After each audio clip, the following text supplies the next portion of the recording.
नमस्कार, जोहार। मैं योगेश कुमार आप सभी का आपके अपने यूट्यूब चैनल अपना क्लासरूम में स्वागत करता हूं। और ये सेशन जो है आपका भारतीय संविधान एवं राज्य व्यवस्था से है। भारतीय संविधान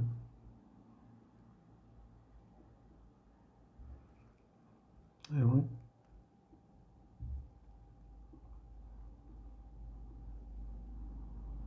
राज्य व्यवस्था, इसी में हम लोगों का क्लासेस चल रही थी और इसमें हम लोग पढ़ रहे थे संवैधानिक विकास।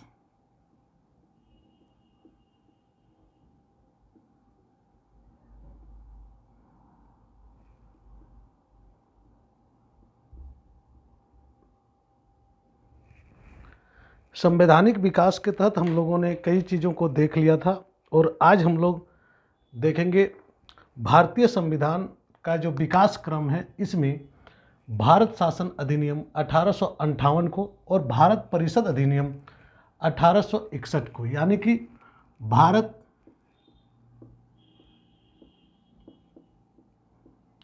शासन अधिनियम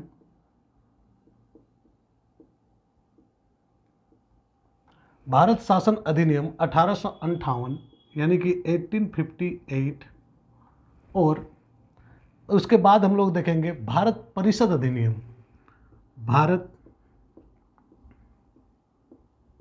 परिषद अधिनियम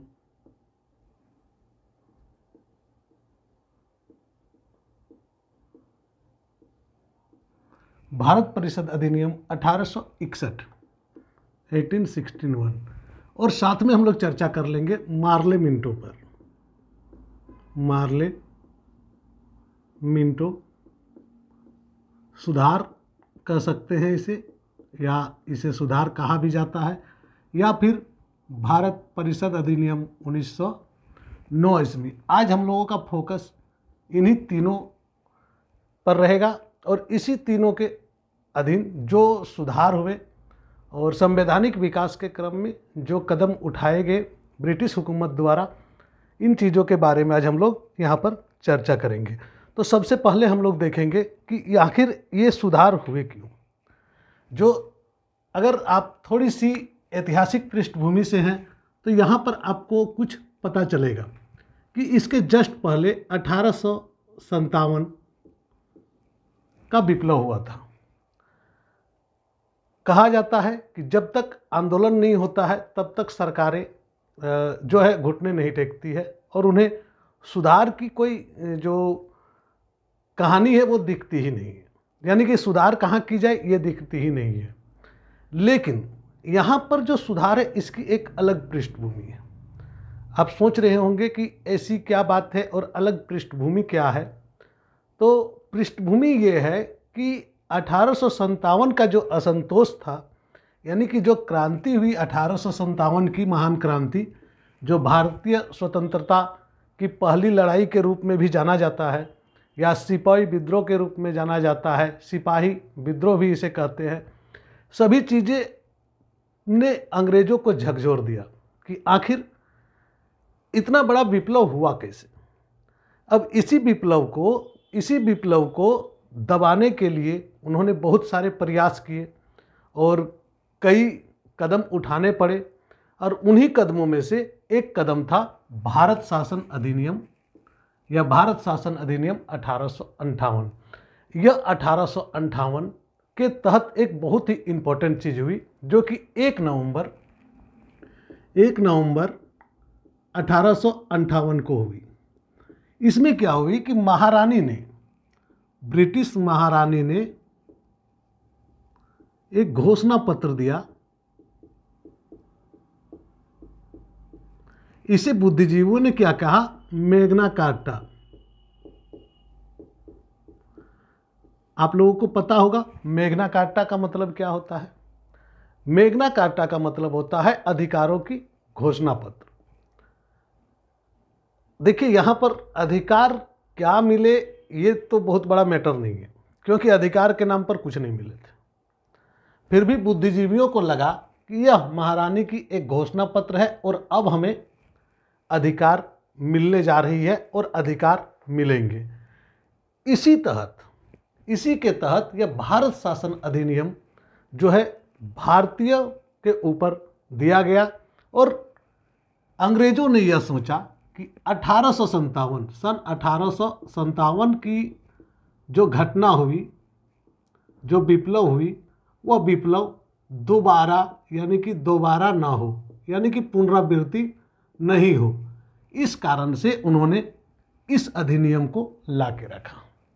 अब इस अधिनियम को ला के रखने का मूल कारण क्या था और इसके फायदे क्या हुए? तो इस अधिनियम के सबसे बड़े फायदे हुए या सबसे बड़ा जो रोल है वह रोल है कि अब जो है कंपनी से अब शासन महारानी के हाथों में चला गया। महारानी ने टेक ओवर कर लिया, यानी कि अब जो शासन का प्रारूप था वह शासन का प्रारूप बदल गया। यहाँ पर जो ईस्ट इंडिया कंपनी अपनी मनमानी शासन कर रही थी, उस शासन को महारानी विक्टोरिया के घोषणा पत्र के द्वारा समाप्त कर दिया गया। और यहाँ पर क्या किया गया कि पूरे सत्ता को, यानी कि भारत के जो उनके उपनिवेश थे, भारत जो उनका उपनिवेश था, यहाँ की सत्ता को महारानी डायरेक्ट अब अपने हाथों में ले ली। दूसरी बात क्या की, जो गवर्नर जनरल थे, गवर्नर जनरल के स्थान पर अब भारत में वायसराय की कल्पना की गई।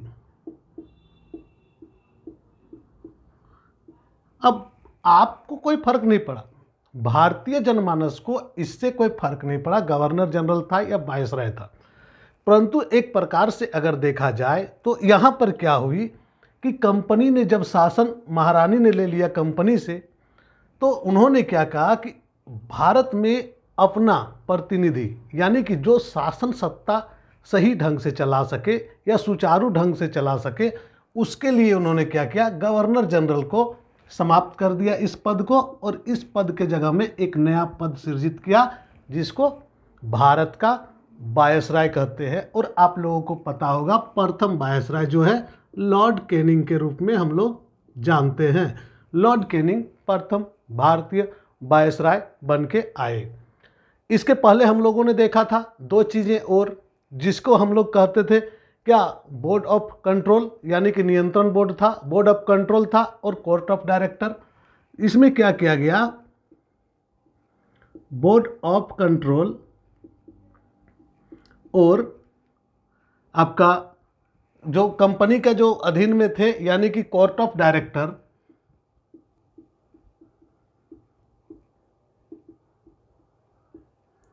यानी कि यहाँ पर जो मूल रूप से जो दो चीज़ें बनी हुई थी इसके पहले के अधिनियम में, उन दोनों को यहाँ पर समाप्त कर दिया गया। कहा कि नहीं, अब इसे आगे कैरी नहीं किया जाएगा, यानी कि पूरी तरह से निदेशक बोर्ड को भी और निदेशक कोर्ट को भी, यानी कि दोनों नियंत्रण बोर्ड और निदेशक कोर्ट दोनों को भंग कर दिया गया। इसके साथ ही एक नए पद का भी सृजन हुआ, नया पद बना जिसे कहते थे भारत सचिव। ये भारत सचिव होते कौन थे? रहते तो लंदन में थे, नाम इनका भारत सचिव है, रहते थे ब्रिटिश में। ये एक ब्रिटिश सांसद हुआ करते थे। कौन हो सकते थे इसमें? तो ब्रिटिश सांसद।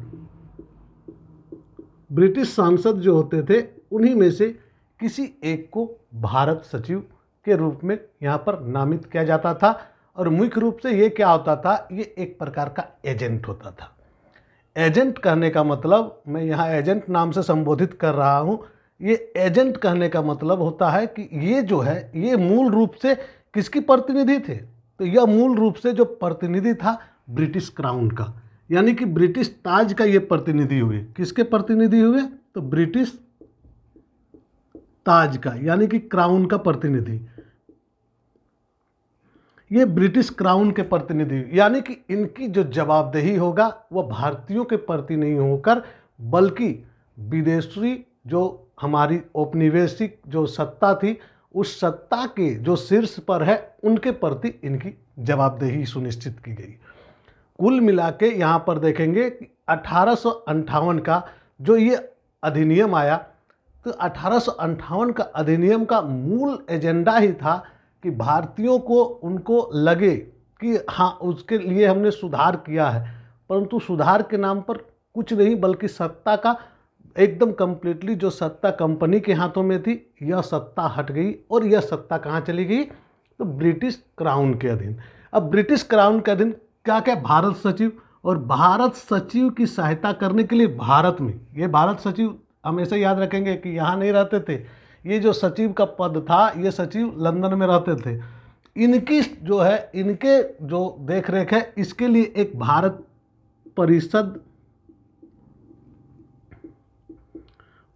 परिषद का गठन किया गया, और यह जो भारत परिषद था 15 सदस्यीय था, जो भारत के समस्त घटनाओं को और समस्त चीज़ों को देख रेख करता था, और यह सूचना भारत सचिव को दिया जाता था। यही चीज़ें यहाँ पर सबसे बड़ा इम्पोर्टेंट है कि यहाँ भारत सचिव का पद बनाया गया, गवर्नर जनरल को हटाया गया, वायसराय का कंसेप्ट लाया गया, वायसराय के रूप में प्रथम लॉर्ड कैनिंग बना, कंपनी का शासन छीन लिया, महारानी के हाथों में यानी कि क्राउन के हाथों में अब शासन सत्ता चली गई। ये इसका बेसिक था, और साथ में था महारानी का घोषणा पत्र, जिसको हम लोगों के बुद्धिजीवियों ने कहा मैग्ना कार्टा, यानी कि घोषणाओं का मैग्ना कार्टा। क्यों आया, तो 1857 के विद्रोह के बाद एक चीज हुआ कि ये जो भारत सचिव थे, ये भारत परिषद के सभी बातों को मानने के लिए जो है ना वो बाध्य नहीं थे। उनकी सूचनाओं के आधार पर सभी बातों को मानने के लिए बाध्य नहीं थे, लेकिन अर्थव्यवस्था और अखिल भारतीय सेवा, लेकिन अर्थव्यवस्था और अखिल भारतीय सेवा कहने के मतलब आईपीएस आईएएस का जो भर्ती होगा, अखिल भारतीय सेवा, इसके संबंध में अगर कोई भी विचार प्रकट किया जाता था तो वो तुरंत एक्शन में आ जाते थे और वह राय को मान लेते थे, क्योंकि यह राय मानने के लिए वह बाध्य था। परंतु इसके अलावे किसी भी चीज़ को मानने के लिए वह बाध्य नहीं था। यही इस जो अधिनियम है, भारत शासन अधिनियम का मूल जो फंडा था यही था। इतना ही मूल चीज़ें इसमें आपको याद रखना है।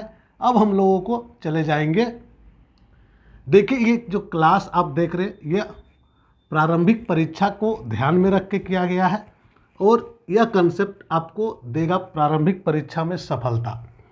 तो प्रारंभिक परीक्षा में आप बहुत ज़्यादा इधर उधर न भागे, क्योंकि प्रारंभिक परीक्षा की जो कंसेप्ट है वह कंसेप्ट आपके पास एकदम से साफ सुथरा होनी चाहिए, और यही साफ सुथरा कंसेप्ट के साथ में वन लाइनर टाइप का आपको जानते रहना है। और यही वन लाइनर आपको कहाँ मदद करेगी, तो आगे चल के आपकी परीक्षाओं में ये मदद करेगी। अब हम लोग चलेंगे भारत परिषद अधिनियम 1861 पर। अब भारत परिषद अधिनियम 1861 क्या है, यहाँ पर जब देखा भारतीयों ने कि भैया दिया तो बहुत कुछ, मिला क्या, नाम तो यहाँ बहुत कुछ हुआ परंतु मिला क्या, कुछ नहीं। तब देखे फिर से असंतोष की भावना जन्मने लगी, यानी कि असंतोष की जो भावना जन्मने लगी, यानी कि जो असंतोष का भाव जो प्रकट होने लगा, यही असंतोष के भाव को समाप्त करने के लिए और इसी असंतोष को ख़त्म करने के लिए अंग्रेज़ों ने एक अधिनियम लाया, और इसी अधिनियम को हम लोग कहते हैं भारत परिषद अधिनियम 1861। कहा कि ठीक है, आप लोगों को ऐसा लगता है कि कुछ नहीं मिला, तो चलो अब हम कुछ देते हैं। तो ये जो है, इसके लिए सबसे पहला इम्पोर्टेंट जो पॉइंट होगा कि संवैधानिक विकास का पहला कदम अगर कहीं से उठाया गया, जो संवैधानिक विकास हम लोग पढ़ रहे हैं, इसका पहला कदम यानी कि संवैधानिक विकास का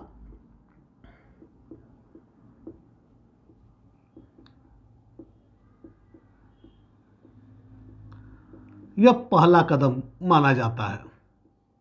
अब क्यों माना जाता है इसे हम लोग देखेंगे। यानी कि पहली बार भारत में संविधान का विकास होगा और संवैधानिक विकास का यह कदम माना जाता है, क्योंकि यहाँ पर अंग्रेजों ने क्या किया, सहयोग की नीति को बढ़ावा दिया। अब सोच रहे होंगे अंग्रेज और सहयोग, तो इसको अंग्रेजों का सहयोग की नीति बोलिए या कुछ और बोलिए, इसको हम लोग बोलते हैं पॉलिसी ऑफ एसोसिएशन। क्या बोलते हैं? Policy of association. और इसी नीति को एक अन्य नाम से भी जाना जाता है, इसको कहते हैं उदार निरंकुशवाद। इसी को हम लोग कहते हैं क्या?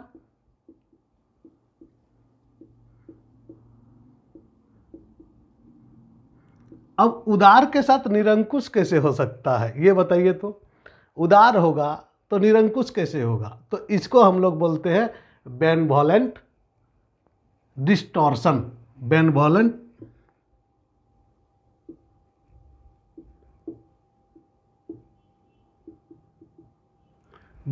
डिस्टॉर्शन। ये क्या था?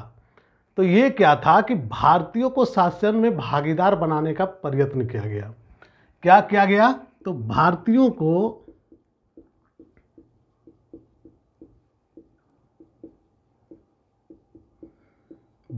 को शासन में भागीदारी देना,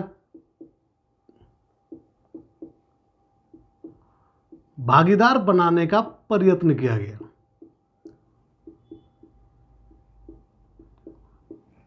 अब आप सोच रहे होंगे कि अंग्रेज और भारतीयों को शासन में भागीदारी बनाएगा, ऐसा हो सकता है? नहीं। लेकिन क्या था कि अगर कुछ न दिया जाए तो फिर से आंदोलन होगी या कुछ इस प्रकार की घटनाएं होंगी, तो इसलिए इन्होंने क्या कहा कि भारतीयों को भागीदारी बनाया जाए। तो पहली बार भारतीयों को यहाँ पर प्रतिनिधित्व मिला। क्या मिला? पहली बार प्रतिनिधित्व की जो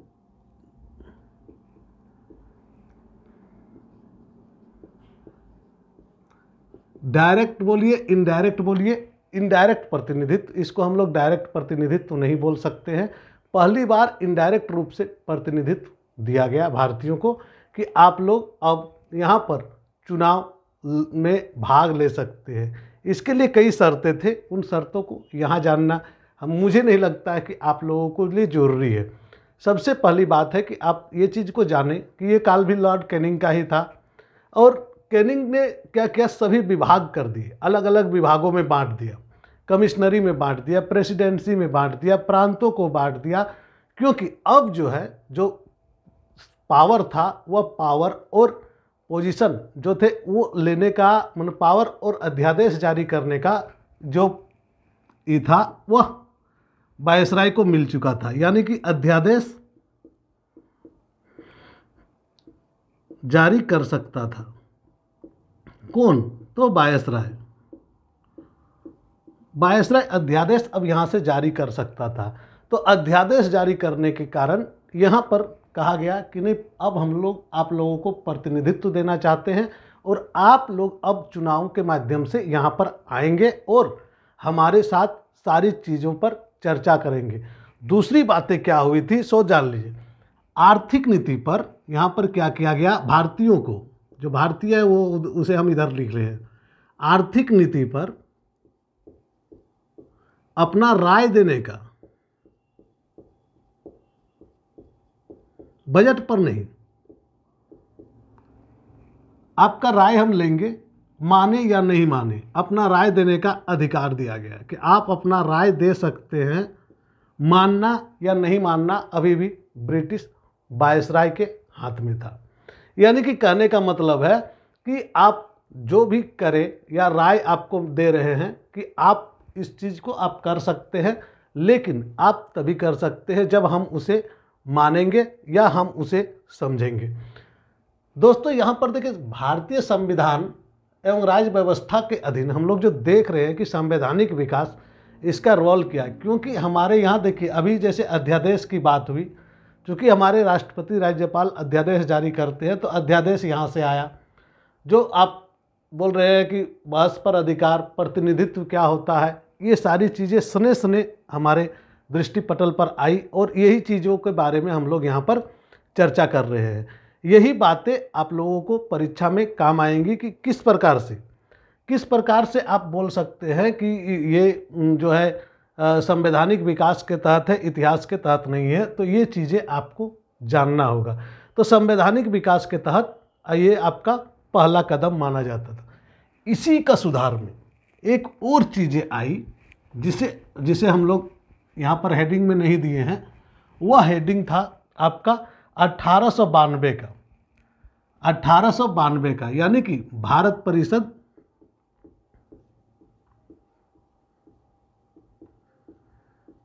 1892 ईस्वी। ये जो 1992 में आया, इसमें कहा कि जो हमने दिया है आपको अप्रत्यक्ष रूप से जो सारी चीज़ें दी है, तो वहाँ पर कहा कि नहीं, अब जो है 1892 में आपको निर्वाचन को हम प्रत्यक्ष कर देंगे। और इसी आधार पर 1892 का जो अधिनियम है, इसमें पहली बार निर्वाचन का प्रयोग किया गया और पहली बार जो है प्रत्यक्ष निर्वाचन, यहाँ पर प्रत्यक्ष निर्वाचन की बात मैं कर रहा हूँ। और यहाँ पर अप्रत्यक्ष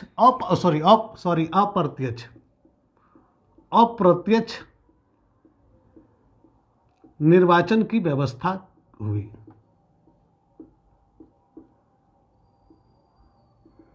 वहाँ पर राय देने का अधिकार था, अब यहाँ पर अप्रत्यक्ष निर्वाचन का अधिकार मिला 1892 में। इसके बाद 1892 में ही एक और चीज़ मिला जिसको हम लोग बोलते हैं जनहित के प्रश्न पूछना। जैसे कि हम लोग संसद में करते हैं जनहित के प्रश्न पूछना।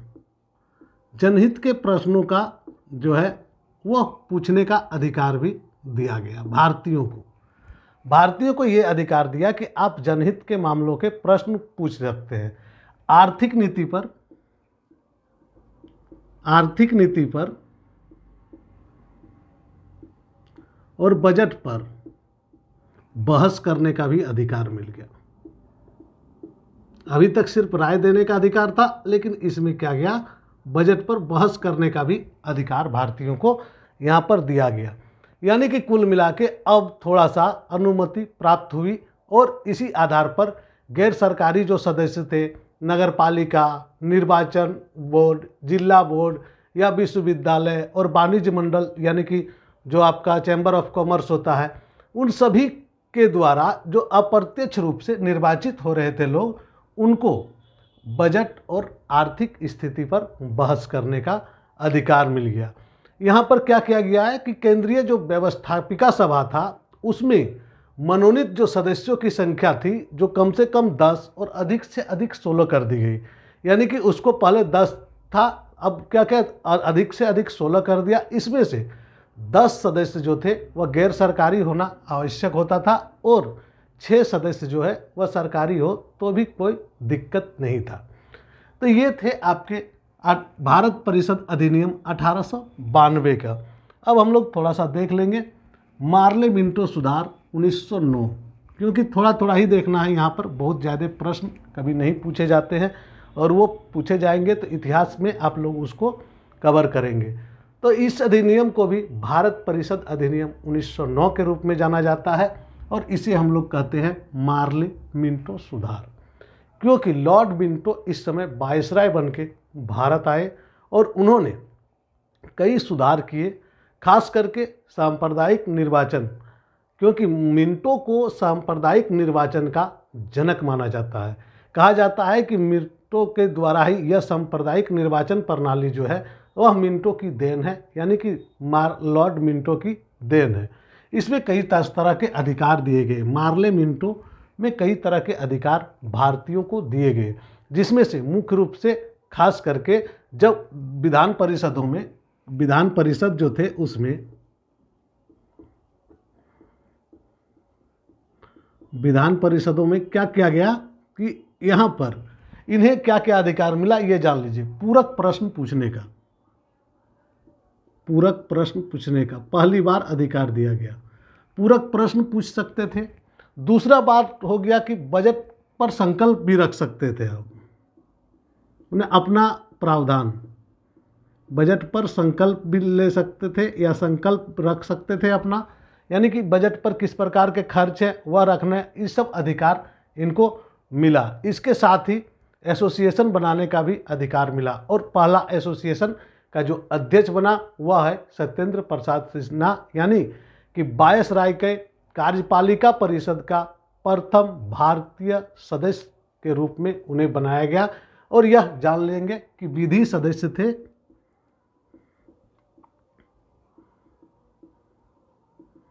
यह प्रश्न पूछा जाता है इसलिए आप लोगों को जरूरत है। सत्येंद्र प्रसाद सिन्हा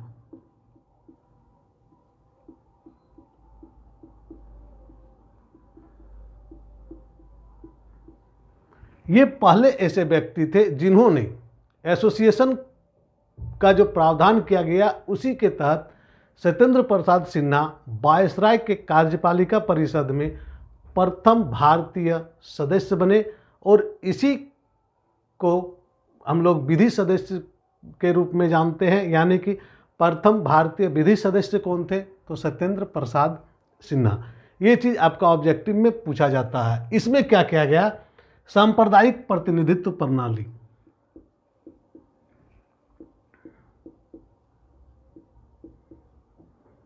सांप्रदायिक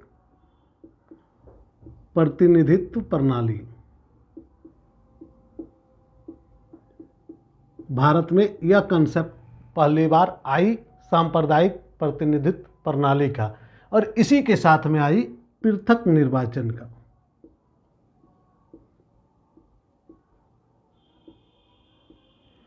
पृथक निर्वाचन का कंसेप्ट भी इसी दौरान आया। अब आप सोच रहे होंगे कि इतने सारे जो ये सारी चीज़ें जो आई यूं ही आ गई। अरे इस समय जो है ना, इतिहास में देखेंगे हम लोग हिस्ट्री में, तो इस समय क्रांतिकारी उग्रवाद,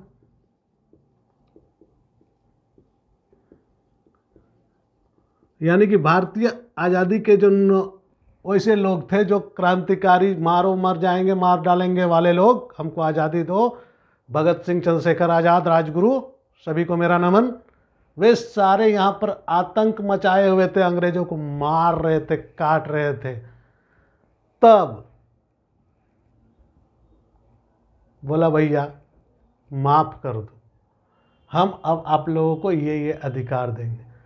प्रत्येक अधिकार के पीछे कहीं न कहीं हमारे शहीदों का खून है। और ये चीज़ जान लें कि संवैधानिक विकास, यानी कि भारतीय शहीदों के खून का एक एक कतरे से लिखा गया विकास है। यूं ही नहीं मिला हमें अधिकार, यूं ही नहीं मिली हमें आज़ादी, यूं ही नहीं कायम हुआ हमारा संविधान। तो ये सारी चीज़ें यूं ही नहीं आई थी, क्योंकि यहाँ पर जब ये लोग अपने आंदोलन को चरम पर कर रहे थे तो उन्हें दबाने के लिए क्या कदम उठाए, इसके चलते इन्होंने ये सारी घोषणाएं की। और इसी घोषणाओं का जो है लेखा जोखा हमारा संवैधानिक विकास के तहत आता है। और हम लोगों ने आज भारत शासन अधिनियम, भारत परिषद अधिनियम 1909 तक, भारत शासन अधिनियम से भारत परिषद अधिनियम तक घुसे और पुनः हम लोग घुसेंगे कल भारत शासन अधिनियम 1919 से लेके 1935 तक। और 1935 और 1919 को एक साथ में रखने का पीछे बहुत बड़ा लॉजिक है, क्योंकि साइमन आयोग उसके साथ में कई तरह के और भी समझौते हुए हैं। जो छोटे छोटे टॉपिक्स हैं उन सभी टॉपिक्स को हम लोग लेके चलेंगे। नेक्स्ट वीडियोज में आप लोगों को वो सारी चीज़ें मिलेगी। तब तक के लिए जय हिंद, जोहार, जय भारत।